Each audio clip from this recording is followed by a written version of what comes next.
Here's the blank Astro Excel chart with the SSO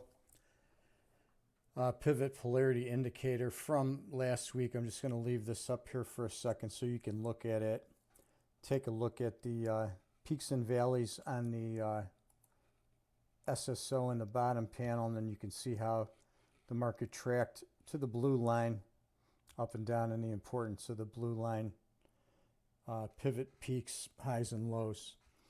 And the green line for the general trend, it was pretty much flat here for the most of the week. It didn't really get any kind of move going until Friday, when it started to make this bullish move up and then finally broke above the 10 line, which the market tracked that pretty good on Friday.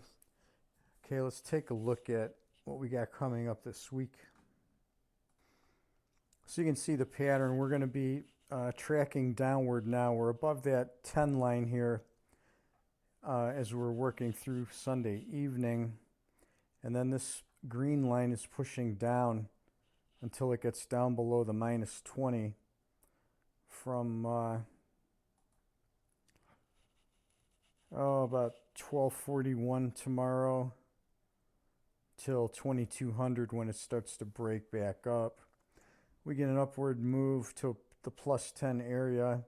Then we're tracking between the 0 and the plus 10 line. Gets slightly above it on the 15th and 16th. Then we're in good bullish territory morning of the 16th through the 17th on Friday. A couple of things to note. I've marked some of the areas where the blue line is in sync with the SSO indicator in the bottom panel. Like right here, early in the morning tonight, about 2 a.m., we have a bottom on the blue line and a bottom on the SSO.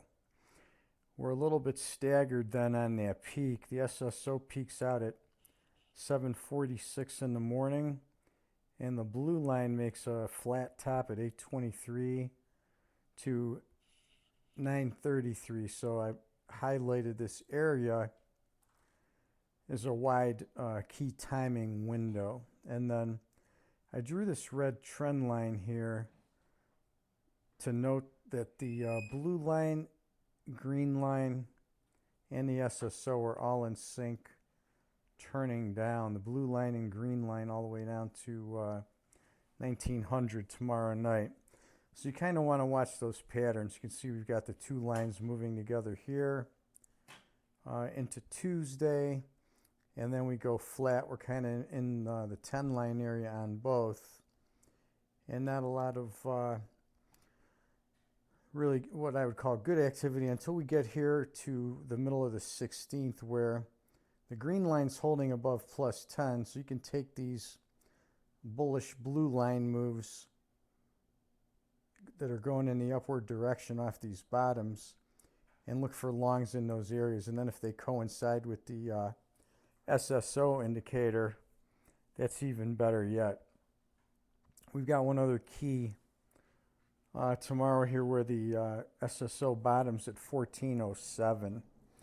So then the rest of the week, it would be a matter of, I always mark out the SSO peaks and valleys and note those with the blue line peaks and valleys, and then I integrate that with the rainbow indicator. I use the rainbow with the pH to fine-tune the 4-minute chart to this 60-minute chart.